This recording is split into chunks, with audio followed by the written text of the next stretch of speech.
ಕಾಲದಲ್ಲಿ ಬರೆಯುತ್ತಿರುವ ಅನೇಕ ಕವಿಗಳಿಗೆ ಈ ಸೈಕಿಕಲ್ ಡಿಸ್ಟೆನ್ಸ್ ಪ್ರಾಪ್ತವಾಗಿದೆ. ಏನಿದು ಸೈಕಿಕಲ್ ಡಿಸ್ಟೆನ್ಸ್ ಅಂದರೆ, ನಮಗೆ ಲೋಕದಲ್ಲಿ ಆದ ಅನುಭವವನ್ನು ಕಲೆಯಾಗಿ ಅರಳಿಸುವುದು ಹೇಗೆ ಅಂತ. ನಾವು ಅನುಭವಿಸಿರುವ ಯಾತನೆ, ನೋವು, ಸಂಕಟ, ಹಿಂಸೆ, ಶೋಷಣೆ, ಅನ್ಯಾಯ, ಅಸಮಾನತೆ, ದಬ್ಬಾಳಿಕೆ ಏನೇ ಇರಲಿ, ಅದು ಲೋಕಾನುಭವ. ಅಂತಹ ಲೋಕಾನುಭವ ಕಲಾನುಭವ ಆಗುವಾಗ ನನಗೆ ಮಾತ್ರ ಆದದ್ದು ಅಂತ ಬರೆದ್ರೆ ಕಾವ್ಯ ಆಗೋದಿಲ್ಲ. ಈ ಶೋಷಣೆ, ಅಸಮಾನತೆ, ಅನ್ಯಾಯ, ದಬ್ಬಾಳಿಕೆ ನನ್ನಂಥ ವಂಚಿತ ಅಥವಾ ಅಂಚಿನ ಸಮುದಾಯದ ಎಲ್ಲ ಮನುಷ್ಯರು ಅನುಭವಿಸುವ ಒಂದು ಯಾತನೆ ಅನ್ನೋ ಹಾಗೆ ಬರೀಬೇಕು. ಇದು ಕಲಾನುಭವ. ಅಂದರೆ ವೈಯಕ್ತಿಕವಾದ ಅನುಭವ ಒಂದು ಸಾರ್ವತ್ರೀಕರಣಗೊಂಡಾಗಲೇ ಕಾವ್ಯದ ಯಶಸ್ಸು. ಅಂತಹ ಯಶಸ್ಸಿನ ಶಿಖರಗಳು ಈ ಸಂಕಲನದ ಅನೇಕ ಕವಿತೆಗಳು. ಹೀಗೆ ಹೇಳಿದ ಕೂಡಲೇ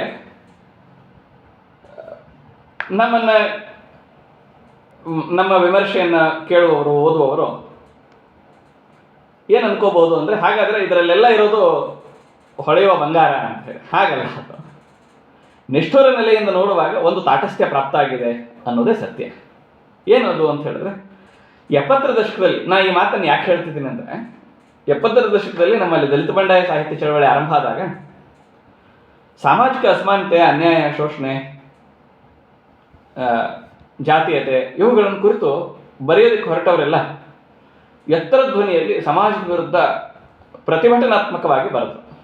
ಹಾಗೆ ಬರೆಯುವುದು ಆ ಕಾಲದ ಚಾರಿತ್ರಿಕ ಅನಿವಾರ್ಯ ಮತ್ತು ಆ ಕಾಲದ ಚಾರಿತ್ರಿಕ ಒತ್ತಡ ಕೂಡ ಆಗಿತ್ತು. ಇಕ್ಕಿರಲ್ಲ, ಒದಿರಲ್ಲ, ಈ ಮಕ್ಕಳ ಚರ್ಮ ಎಬ್ಬರಲ್ಲ ಎನ್ನುವ ಆವೇಶಪೂರ್ಣವಾದ ದಾಟಿಯಲ್ಲಿ ಬರೆಯುವ ಒಂದು ಕಾಲ ಸಂದರ್ಭ. ಆದರೆ ನಮ್ಮ ಸಮುದಾಯದವರಿಗೆ ಧ್ವನಿ ಬಂದಾಗ ಈ ಥರದ ಆವೇಶವಾಗಲಿ, ರಸಾವೇಶವಾಗಲಿ, ಹುಚ್ಚಾಗಲಿ, ಉದ್ವೇಗ ಆಗಲಿ ಇಲ್ಲ. ಸಾಮಾಜಿಕ ವಿಘಟನೆಗಳನ್ನು ಅದೆಷ್ಟು ನಯವಾಗಿ ಹೇಳಬಹುದೋ, ಅದೆಷ್ಟು ಸಂಯಮದಿಂದ ಹೇಳಬಹುದೋ, ಆ ಸಂಯಮದ ಎಲ್ಲ ಮಿತಿಗಳ ಒಳಗೆ ಹೇಳಿದ್ದಾರೆ ಅನ್ನೋದೇ ನಮಗೆ ಇವರಿಗೆ ಕಲೆಯನ್ನು ಕುರಿತ ಇವರ ದೃಷ್ಟಿಕೋನ ಎಂಥದ್ದು ಅನ್ನೋದನ್ನು ಅರ್ಥ ಮಾಡ್ಕೊಳ್ಳೋದಕ್ಕೆ ಒಂದು ಬೆಳಕಿಂಡಿ ಅಂತ ನಾನು ಭಾವಿಸ್ತೀನಿ. It's an window to understand their artistic view towards the society as well as the aesthetics. ಅಂದರೆ ನಾನು ಹೀಗೆ ಹೇಳುವಾಗ ಆ ಕಾಲದ ಚಾರಿತ್ರಿಕ ಒತ್ತಡ ಮತ್ತು ಆ ಕಾಲದ ಚಾರಿತ್ರಿಕ ಸಂದರ್ಭ ಏನಿತ್ತು 70ರ ದಶಕ, ಅದನ್ನು ನಾನು ಅಲ್ಲಗಳಿತಾ ಇಲ್ಲ. ಮೂಕನಿಗೆ ಬಾಯಿ ಬಂದಾಗ ಇದ್ದ ಉತ್ಸಾಹ, ಆವೇಶ, ರೊಚ್ಚು, ಪ್ರತಿಭಟನೆ, ಎತ್ತರದ ಧ್ವನಿ ಅವು ಇಳಿದು ಈಗ ಬಹಳ ಪ್ರೌಢವಾದ ಸಾಹಿತ್ಯ ಅಲ್ಲೆಲ್ಲ ನಿರ್ಮಾಣ ಆಗಿದೆ. ಆ ಪ್ರೌಢತೆ ನಮ್ಗೆ ಇನ್ನೂ ಪ್ರಾಪ್ತ ಆಗಿಲ್ಲ ಅನ್ನೋದು ನಿಜ. ನಮ್ಮ ಸಮುದಾಯದ ಬರಹಗಾರರಿಗೆ, ಎಲ್ಲರಿಗೂ ಅಲ್ಲ, ಕೆಲವರಿಗೆ ಒಂದಷ್ಟು ಕವಿತೆಗಳಲ್ಲಿ ಅಂಥ ಸತ್ವಶಕ್ತಿ ಎಲ್ಲ ಇದೆ. ಆದರೆ ಕಿರಿಚಾಟ ಇಲ್ಲ, ರಂಪಾಟ ಇಲ್ಲ, ಸಂಯಮದ ಸೀಮೆಯೊಳಗೆ ಕಲೆಯ ಮೂಲಕ ಏನನ್ನ, ಯಾವ ಅನುಭವವನ್ನು ಎಷ್ಟು ಸಂಕೀರ್ಣಗೊಳಿಸಿ ಹೇಳಬಹುದೋ, ಸಂಕೀರ್ಣತೆ ಕಾವ್ಯದ ಯಶಸ್ಸು ಅಂತ ಹೇಳಬೇಕು. Complexity is the one of the milestone of the artistic creation of the poetry. ಆ ಅರ್ಥದಲ್ಲಿ ಒಂದು ಸಂಯಮ, ಒಂದು ಸಿದ್ಧಿ ಪ್ರಾಪ್ತವಾಗಿದೆ. ಅದೇನು ಅಂತ ಹೇಳಿದ್ರೆ, ಲೋಕವನ್ನು ಬರೀ ಹಳೆಯೋದಲ್ಲ.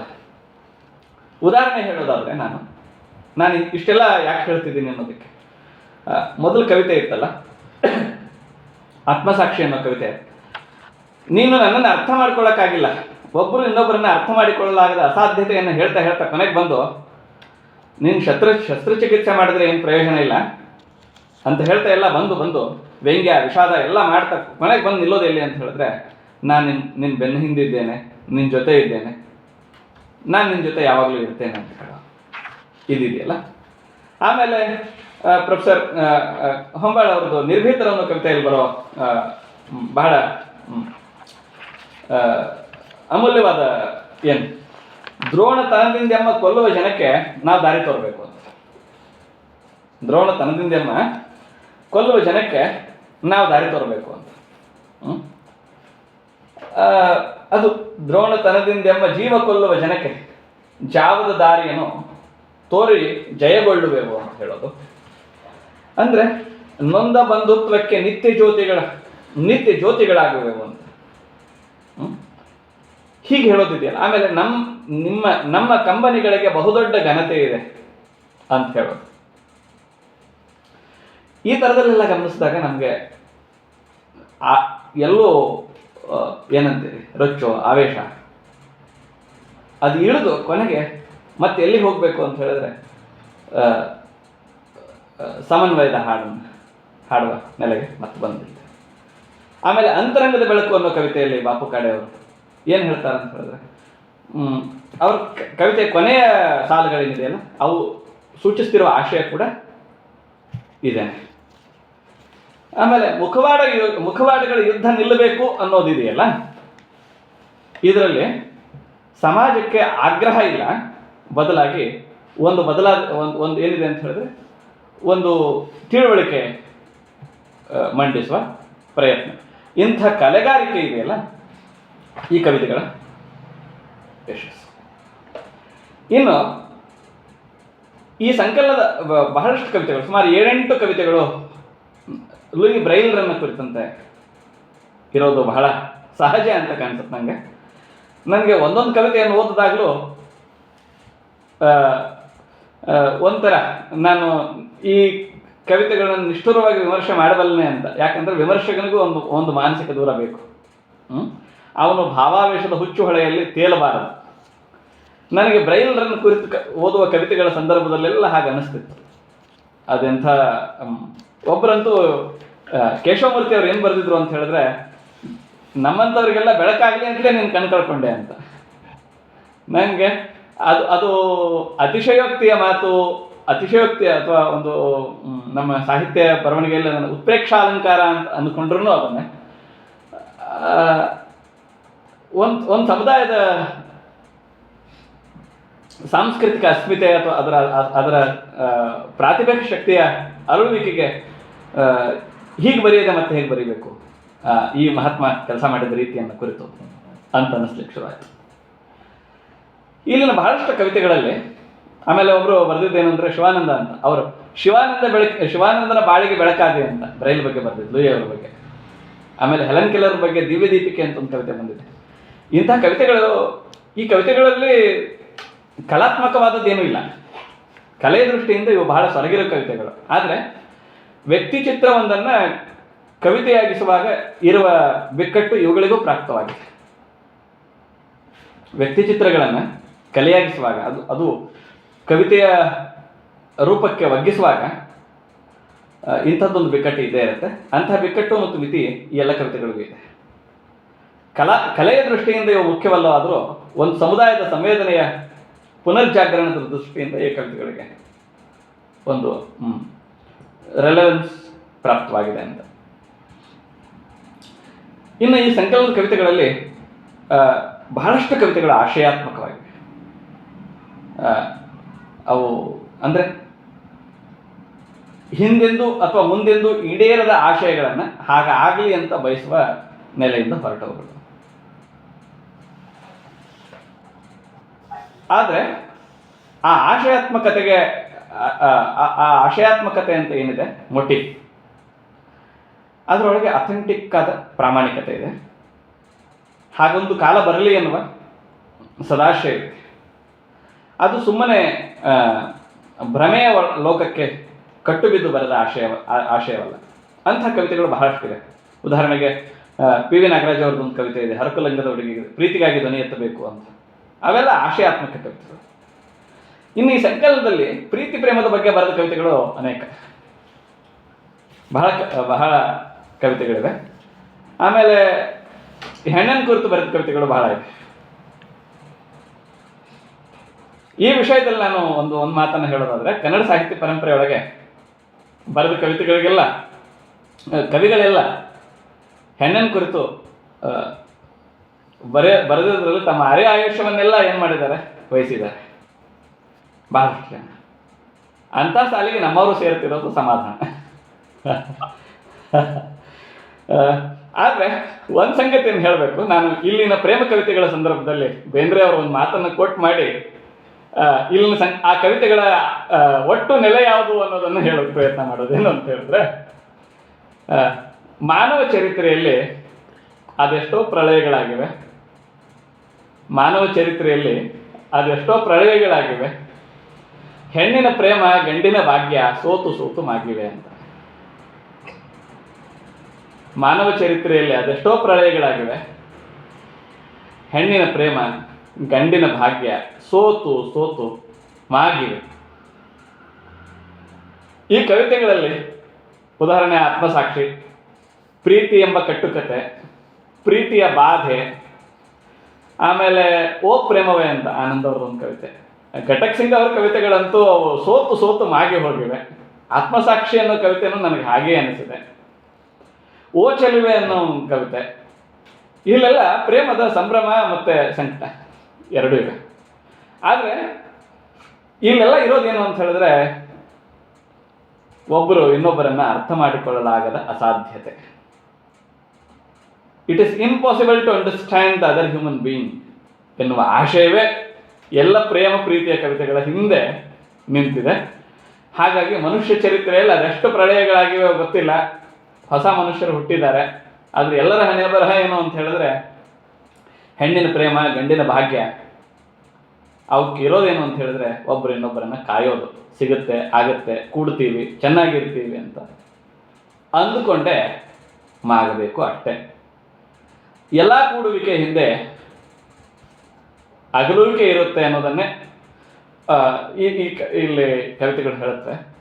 ಇಂಥ ಕವಿತೆಗಳೆಲ್ಲ ನನಗೆ ಒಂದು ಅನಿಸಿದ್ದೇನು ಅಂತ ಹೇಳಿದ್ರೆ, ಘಟಕ್ ಸಿಂಗ್ ಅವರು ಬರೀತಾ ಏನು ಹೇಳಿದ್ರು ಅಂದರೆ, ನೀನು ಹೋಗೋದೇನೋ ಹೋಗ್ಬಿಟ್ಟೆ, ಬಿಟ್ಟು ನೆನಪು ಹಾಕ್ಬಿಟ್ಟು ಹೋದೆ, ಬಂದು ತೊಗೊಂಡು ಹೋಗು ವಾಪಸ್ ಅಂತ. ಪಾಪ ನೀವು ಬಂದು ತೊಗೊಂಡು ಹೋಗು ಅಂದರೆ ವಾಪಸ್ ಬಂದು ಅಲ್ಲೇ ಇರೋದಾಗತ್ತೆ ಅಂತ ಅವ್ರು ಯಾರೂ ಬರೋಕ್ಕೆ ಆಗೋದಿಲ್ಲ. ಸೊ ಮನುಷ್ಯರಿಗೆ, ಎಲ್ಲ ಕಾಲದ ಮನುಷ್ಯರಿಗೆ ಕಳೆದುಕೊಂಡದ್ರ ವಿಷಯದಲ್ಲಿ ಇರುವ ವ್ಯಾಕುಲತೆ ಇದೆಯಲ್ಲ, ಎಲ್ಲವನ್ನು, ಅದು ಪ್ರೇಮ ಇರಲಿ, ಸಂಬಂಧ ಇರಲಿ, ಭಾಗ್ಯ ಇರಲಿ, ಆತ್ಮದ ಹಾಡು ಇದೆಯಲ್ಲ, ಇಂಥ ಕಳೆದುಕೊಂಡ ಸಂಬಂಧಗಳನ್ನು ಕುರಿತು ಒಂದು ವ್ಯಾಕುಲತೆ ಹೌದು. ಹಾಗಾಗಿ ಇಲ್ಲಿ ಆತ್ಯಂತಿಕವಾದ ಸತ್ಯ ಏನು ಅಂತ ಹೇಳಿದ್ರೆ, ನಾನು ಈ ಕವಿತೆಗಳಲ್ಲೇ ಆಗಲಿ, ಎಲ್ಲ ಭಗ್ನ ಪ್ರೇಮದ ಕವಿತೆಗಳು ಎಷ್ಟೆಷ್ಟು ಜನ ಜಗತ್ತಿನಲ್ಲಿ ಕವಿತೆಗಳನ್ನ ಬರೆದಿದ್ದಾರೋ ಅಲ್ಲೆಲ್ಲ ಏನು ಅಂತ ಹೇಳಿದ್ರೆ, ಒಂದು ಸಿದ್ಧಾಂತ ಏನು ಅಂದರೆ, ಕೂಡಿದ್ದೆಲ್ಲ ಅಗಲುವುದಕ್ಕಾಗಿ ಅಂತ, ಏರೋದೆಲ್ಲ ಇಳಿಯೋದಕ್ಕಾಗಿ ಅಂತ. We have united to separate. ನಾವೆಲ್ಲ ಯಾಕೆ ಕೂಡಿವಿ ಅಂದರೆ ಅಗಲೋದಕ್ಕಾಗಿ. ನಾವೆಲ್ಲ ಮೇಲಕ್ಕೆ ಯಾಕೆ ಇರ್ತೀವಿ ಅಂದರೆ ಇಳಿಯೋದಕ್ಕಾಗಿ ಅಂತ. ಇಂಥ ಸಾರಭೂತವಾದ ಸತ್ಯವನ್ನು, ಯಾರ್ಯಾರು ಪ್ರೇಮದಲ್ಲಿ ನೋವನ್ನು, ಮನುಷ್ಯರನ್ನು ಅರ್ಥ ಮಾಡಿಕೊಳ್ಳಲಾಗದಾಗ ಅನುಭವಿಸಿದ ಸೋಲು, ಯಾತನೆ ಅನುಭವಿಸಿದೀವೋ, ಅಥವಾ ಯಾರಿಂದ ಪ್ರೀತಿಯನ್ನು ಪ್ರೀತಿ ಅಂದರೆ